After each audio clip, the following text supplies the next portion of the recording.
Shabbat Shalom. Vamos começar a nossa aula de hoje.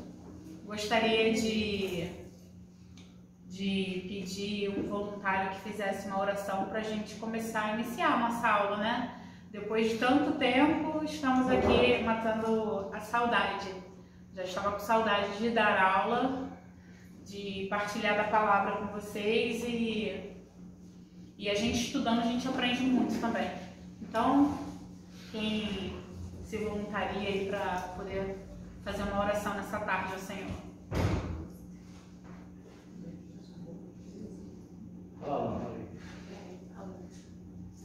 Deus eterno Pai, queremos te agradecer, Senhor, por esse privilégio, por esse momento de estarmos aqui reunidos para aprender, Senhor, mais um pouco da tua palavra, daquilo que o Senhor reservou para nós. Que a Renata venha, Senhor, ser usada por ti agora, com toda a sabedoria que o Senhor deste para ela.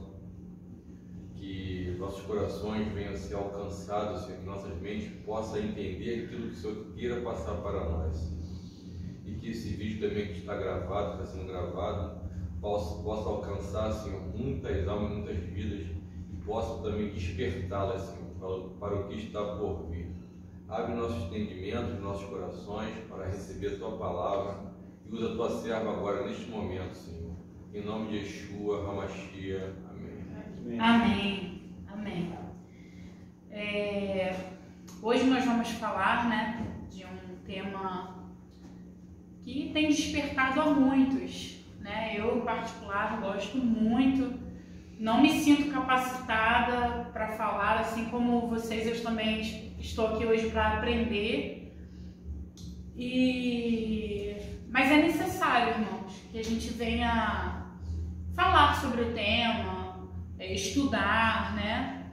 A palavra do Senhor, toda ela é para ser lida e estudada. Não existe assuntos dentro da palavra de Deus que tenha barreiras para que a gente tenha acesso. Agora, vocês vão compreender que eu vou falando com vocês, eu não tenho total controle e entendimento disso. A palavra do Senhor diz que em parte nós conhecemos, em parte. Então eu gostaria de abrir a aula de hoje falando exatamente isso.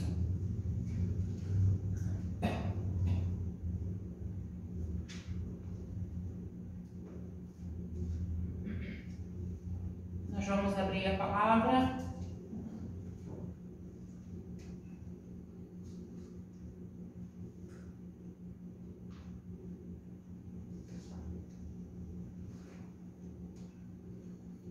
Em 1 Coríntios 13, no versículo 9.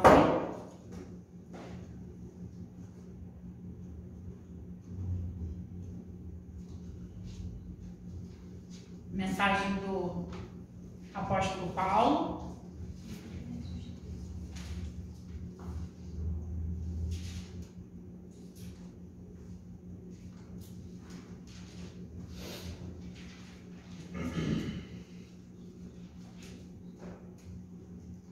Todos acharam? 1 Coríntios 13, 9.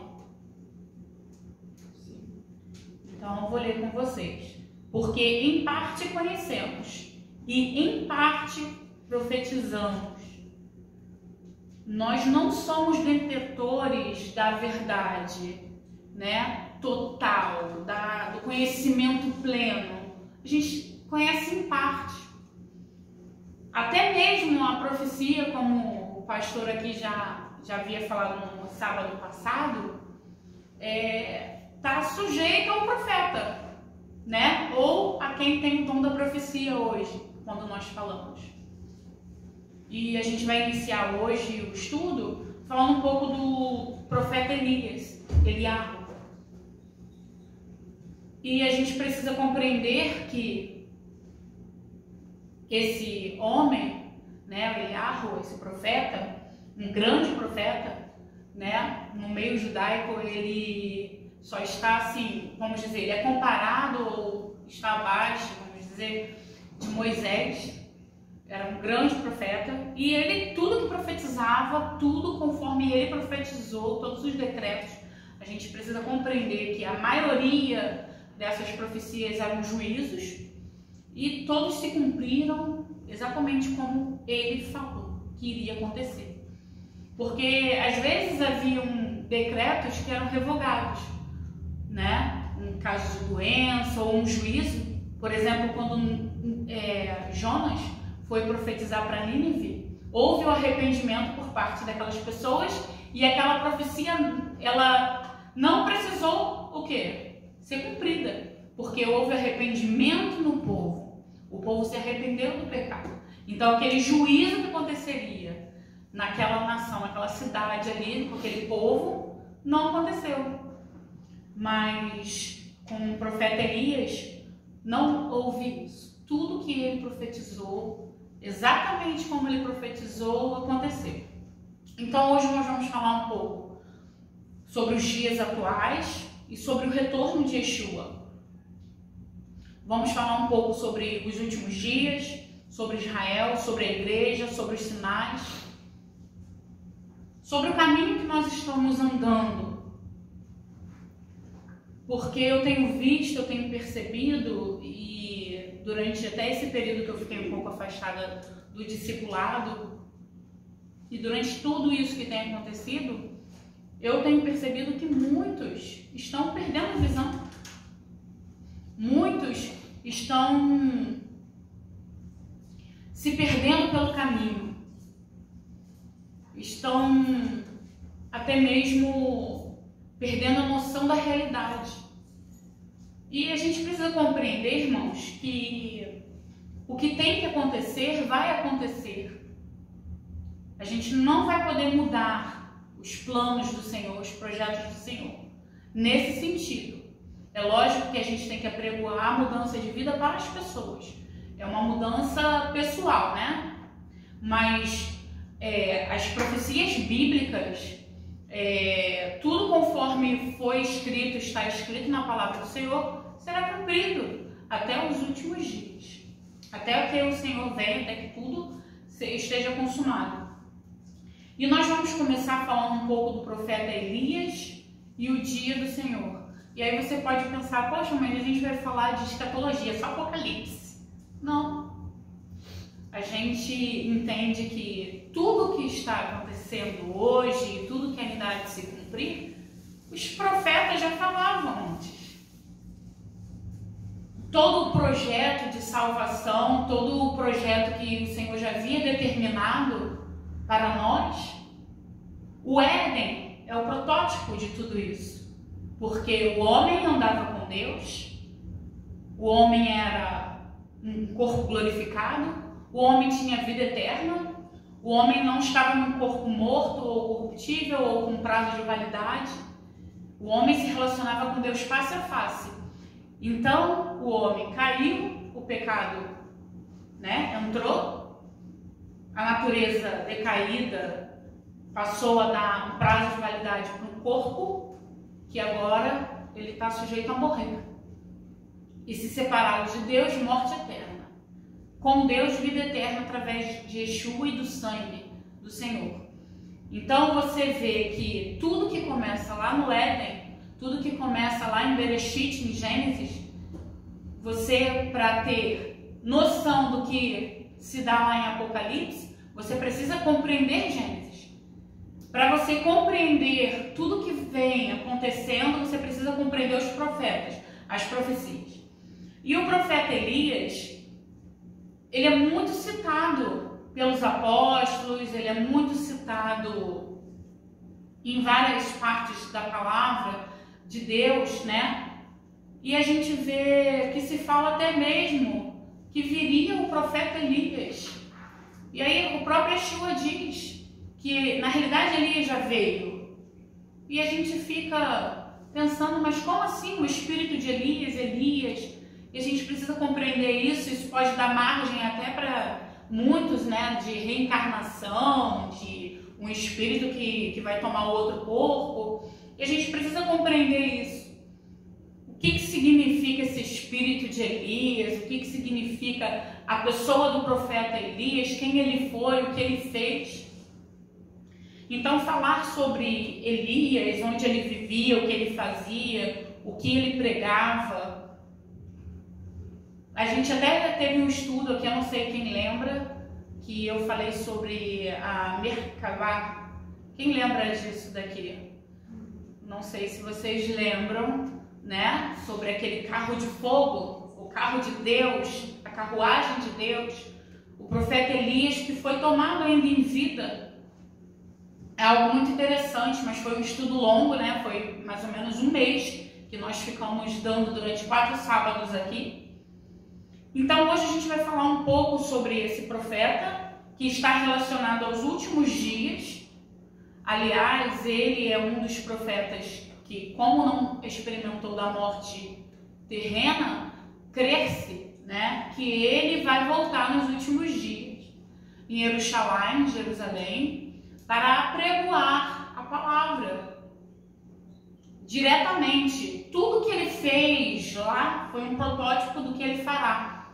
Então acredita-se que ele virá antes do Messias vir, para novamente abrir o quê? Caminho para a vinda do Mashiach. E aí, por que eu estou falando isso? Porque lembra quando Yeshua se refere a João Batista como o Elias, que já tinha vindo para abrir caminho? Então, assim, a palavra de Deus está toda conectada. Você não tem como pegar coisas desconexas e tentar fazer uma nova doutrina. Não dá. A palavra você tem que compreender ela num todo. Só que você nunca vai ter uma compreensão plena, como nós acabamos de ler. Ninguém é detentor da verdade. Nós conhecemos em parte. Nós não conhecemos plenamente. E por isso que tem muitos desvios, porque homens, né, eles se põem ali como detentores da verdade, cheios de soberbas, e impõem doutrinas, dogmas de homens, e infelizmente isso tem levado a muitos. Então, nós já falamos sobre a Merkavá, né, ou Merkabah. Nós também podemos ver que, do caráter de Elias, ele era muito zeloso com a Torá, ele profetizava com autoridade. Como eu falei, todas as suas profecias elas foram cumpridas, e ele sempre apregoava o arrependimento. Coloca essa palavra aí, ó, separada, arrependimento. E o que? A techuvá. Quem não sabe o que é techuvá? Techuvá é o retorno, é retornar. Retornar ao Senhor, fazer techuvá. Você precisa retornar à Torá, retornar ao Eterno. E você vai ver que em todas as vezes as profecias eram voltadas para que Israel se arrependesse do seu pecado, parasse de adorar os outros deuses. E você vai vendo todo esse histórico dele, né? E também ele tinha um senso de humor muito bom, porque aquela passagem, né, que ele começa a literalmente zombar ali dos profetas de Baal, né? Fala mais alto, vai ver que ele está dormindo, ele vai acordar, e ele fica lá debochando. Vai ver que ele, né, possa ter ido fazer as suas necessidades e está demorando mais um pouquinho. E aí ele, para poder mostrar realmente que era o Senhor Deus, o Deus único de Israel, ele ainda no momento de sequidão, 3 anos sem chuva, manda pegar cântaros de água. Gente, tem noção que é isso? Imagina o planeta Terra, né? O Brasil aqui todo, vamos dizer assim, o Brasil todo. 3 anos sem chuva, sendo que Israel é uma área de deserto, árido. 3 anos sem uma gotinha d'água. A água ali era mais, vamos dizer, valiosa do que qualquer prata ou ouro. E ele falou assim, pega e jorra aqui no altar. E eles jorraram ali aqueles cântaros de água. E ali o Senhor desce o fogo e consome tudo. A água, a carne, o graveto, tudo foi consumido pelo fogo do Senhor, perante todo o povo. Então você ver que realmente era algo de uma convicção tremenda, de uma certeza. E até mesmo, muitas das vezes, ele profetizou sem que Deus mandasse ele falar. Mas como ele era um profeta de Deus, o Senhor fez e cumpriu aquilo que ele falou. Então, ele era terrivelmente contra a idolatria e ele ensinava o quê? O monoteísmo. E ele profetizou também contra o quê? Pecados de poderosos.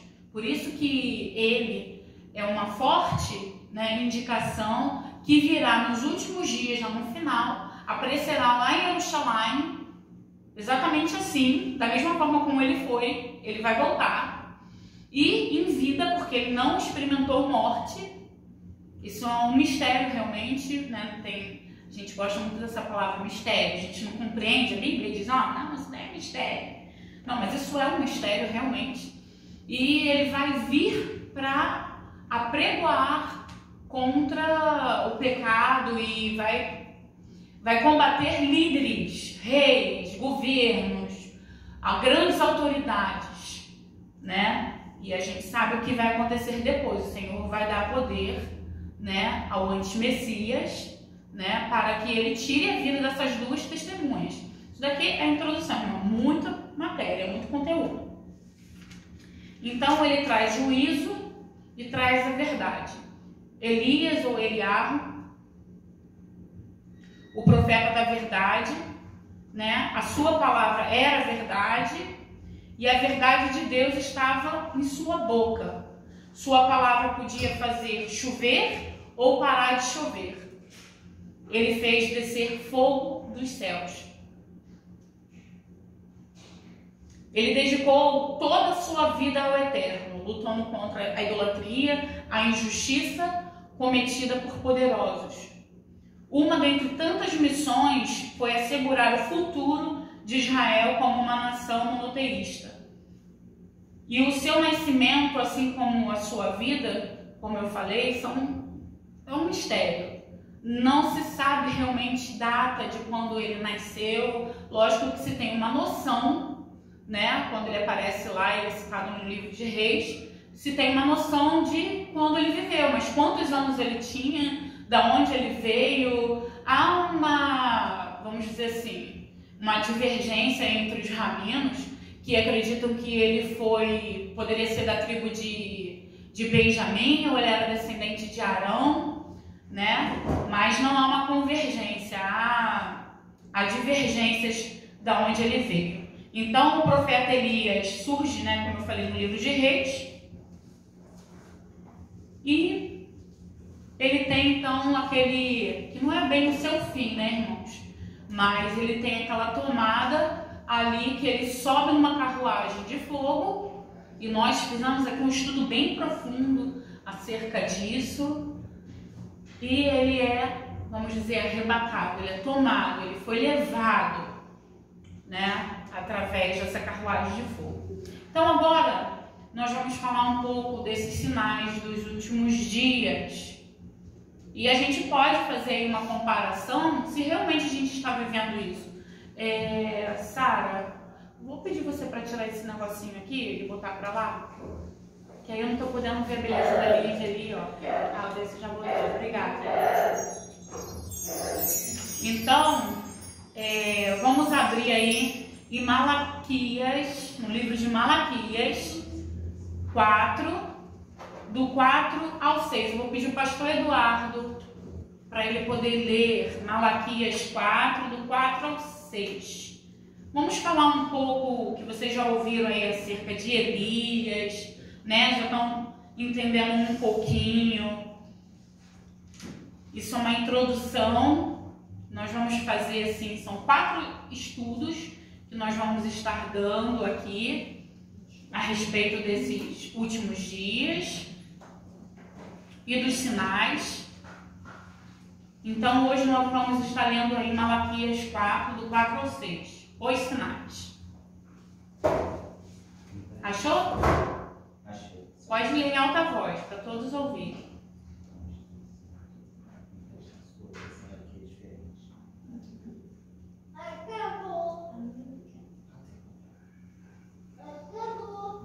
4, de 4 ao 6. Isso. Lembrai-vos da lei de Moisés, meu servo, a qual prescrevi em Horebe para todo Israel, a saber, estatutos e juízos. Eis que eu vos enviarei o profeta Elias, antes que venha o grande e terrível dia do Senhor. Ele converterá o coração dos pais aos filhos e o coração dos filhos a seus pais, para que eu não venha e fira a terra com maldição. Amém. Então vocês estão vendo aí que no livro de Malaquias também fala que ele virá, certo? E fala sobre conversão, fala sobre a conversão dos corações, que isso é o mais importante. Porque uma falsa conversão, ela é aparente, mas o coração, que a kavaná, a inclinação, se ela não for uma conversão genuína, essa kavaná, essa inclinação não muda. Então, uma conversão genuína, autêntica, ela tem a mudança. Por isso que é muito importante, é um segredo, ó. Você sempre, quando for fazer suas orações, peça ao Senhor que mude o seu coração, que é a inclinação. Por isso que Davi era um homem segundo o coração de Deus. Por quê? Porque Davi, ele tinha um coração com uma boa inclinação. Ele tinha um coração inclinado ao arrependimento, voltado para Deus. Era um coração bom. E isso não isenta a gente de errar. Isso não dá perfeição para o ser humano. O ser humano caiu. E o ser humano continua caindo. Hoje nós temos o sangue do Cordeiro que redime esse homem. O homem ou a mulher, o ser humano. Mas a gente precisa compreender uma coisa. Que quando o Senhor, o Espírito de Deus, né, o Espírito Santo, o Espírito do Santo, o Ruach HaKodesh, passa a habitar em nós, ele transforma as nossas vidas. Então, a nossa inclinação, ela não tem que ser mais uma inclinação ruim. Ela tem que ser uma inclinação boa. Então, se você quer uma mudança na sua vida, começa a orar pedindo ao Senhor que mude a sua kavaná, a inclinação do seu coração.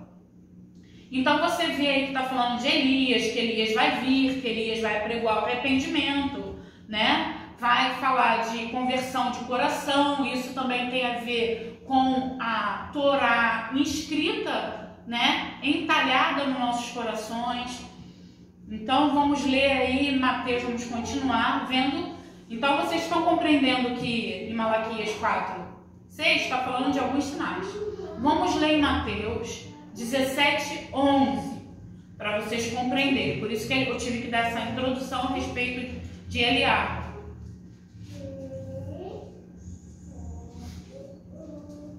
Mateus 17:11.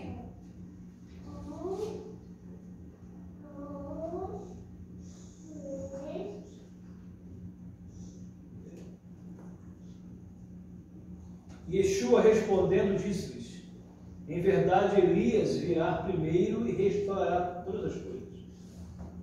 Uau! Então, pode ler novamente? Mais alto? Yeshua respondendo disse-lhes: em verdade Elias virá primeiro e restaurará todas as coisas. Muito bem, obrigada. Mas continua lendo, eu acho que o segundo e o terceiro, depois desse, 12 e 13. Mas digo-vos que Elias já veio, e não conheceram, mas fizeram tudo o que quiseram. Assim farão eles também padecer o Filho do Homem. Então vocês precisam compreender uma coisa. Aqui está falando de Elias, né? O espírito de Elias, o que é isso? Vai restaurar todas as coisas. Esse Elias que está sendo citado aí, quem sabe quem é? É Yohanan, né? Ramatbil. O João Emerson. Yohanan, o nome dele no original, né? João Batista para nós aqui. Mas Yohanan Ramatbil, ele já tinha vindo abrir caminho, apregoar restauração, santificação, arrependimento, a mesma mensagem, a mensagem imutável. Você vai vendo que a mensagem ela é a mesma, apregoada pelos profetas. Ninguém mudou a mensagem. Ah, Yeshua nasceu, Jesus nasceu, agora tá fora tudo, vai um novo caminho. Não, é a mesma coisa. Arrependimento, arrependam-se. O que Yohanan fazia, o que João fazia? Ele apregoava o arrependimento. Arrependam-se. E ele não era, vamos dizer assim, palavras doces, não. Era virar assim, vou falar com a minha cunhada. Ela sabe que não é uma ovelhinha. A Lívia é muito mansa, é muito temperamento maravilhoso. Mas ele chegava assim e falava, olha sua víbora, raças de víboras, serpentes, raposas, arrependam-se dos seus pecados, seus pecadores. As pessoas ouviam aquela mensagem e queriam fazer a mikve, queriam emergir, se purificar, descer as águas. E ele batizava. Lembra quando os discípulos vão até Yeshua e falam, olha mestre, tem um lá que ele não é daqui do nosso grupo não, mas ele está lá batizando, fazendo isso e tal. E aí o Senhor fala, né? Era ele que estava abrindo o caminho para o Messias. Então vocês precisam compreender que quando cita sobre Elias, espírito de Elias, está se falando de um mover espiritual que vai gerar nas pessoas e vai trazer uma mensagem de arrependimento para abrir caminho para o retorno do Messias. Porque assim como foi na época de Yeshua, abrindo caminho, né, para o Messias, aquele que viria redimir o homem de seu pecado, hoje será para o retorno dele. E nós estamos vivendo esses dias. E vocês vão analisar comigo a palavra para ver se realmente estamos vivendo esses dias. Então, assim como Elias apregoava a techuvá, o arrependimento, o retorno ao Deus de Israel, o marco do processo da restauração e do retorno da verdadeira vereda acontece nesse exato momento, onde Yeshua cita o próprio Elias.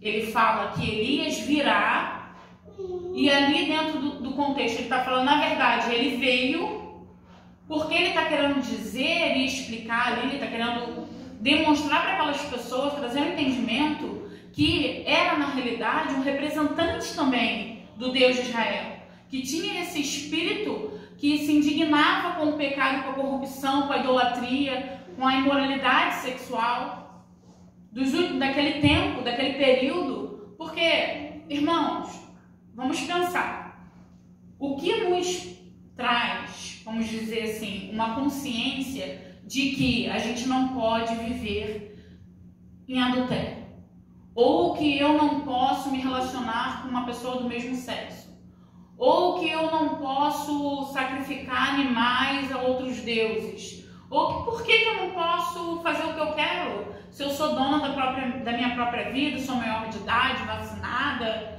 tenho a minha independência, trabalho, tenho a minha profissão, por que eu não posso me sujeitar? Qual o parâmetro para isso? Se você tira a palavra de Deus, não existe parâmetro para o pecado. Quer dizer, não existe sequer proibição para o pecado. Não existe proibição para a humanidade. Não matarás, né? Não furtarás, não dirá falso testemunho, não vai mentir. É a palavra. Se você tira a palavra, o homem pode tudo. Então a palavra, ela precisa estar alinhada com a nossa vida. E é isso que Yeshua está ali tentando dizer para aquelas pessoas, para que elas compreendam. Porque as pessoas naquela época também não queriam ouvir. Arrancaram a cabeça de Yohanan. Yohanan foi assassinado. Ele foi morto por pregar a verdade. Ele não estava fazendo nada de errado. Ele estava pregoando a verdade. E assim, tem muitas interpretações maravilhosas, é um estudo bem profundo a respeito disso, até de Yom Kippur, né? Que são sacrificados dois animais, né? Um bode e um cordeiro, e ali um representa Yeshua. Enfim, tem muitas, vamos dizer assim, bem profundo o estudo e é muito rico o conteúdo. E a gente não vai entrar nesse assunto hoje. Mas o que ele estava pregoando ali era o arrependimento, o novo nascimento, o endireitar a vereda e as pessoas voltarem para o caminho. Que é o quê? Qual é o caminho? É ligar ao Pai. Esse propósito de Yeshua é nos ligar, nos conectar ao Pai. Então, em Lucas, abram aí em Lucas 1,17. Nós vamos falar muito a respeito disso hoje, a respeito de arrependimento, de techuvá, de obediência. Lucas 1,17. Quem achou pode ler. Ele avançará na presença do Senhor, no mesmo espírito e poder de Elias, com o propósito de fazer voltar o coração dos pais a seus filhos e os desobedientes à sabedoria dos justos, deixando um povo separado para o Senhor, preparado para o Senhor. Então, nós estamos vendo aqui, novamente, Lucas está enfatizando sobre arrependimento, obediência, techuvá. Fala novamente, cita sobre o espírito de Elias. Fala que esse espírito de Elias, ele vai levantar tzadikim, né? Ou seja, justos, né? Tzadik, justo. E ele vai abrir caminho para o retorno do Mashiach. Então, vocês vão compreender cada vez mais que esse é o nosso papel. Se a gente tem o Espírito de Deus nas nossas vidas, seja no trabalho, seja no dia a dia, seja em casa, seja... Irmãos, aonde você for, o Espírito do Eterno vai com você. Você é um representante do reino. Aonde você chegar, o ambiente, as pessoas, elas têm que ver a luz que emana em você, porque você tem a luz, você é luz. A luz habita em você, essa verdade habita. E é exatamente isso, você vai combater o pecado, o erro, você vai incomodar. Você vai incomodar. Vamos ler em Atos 3, 19 e 21.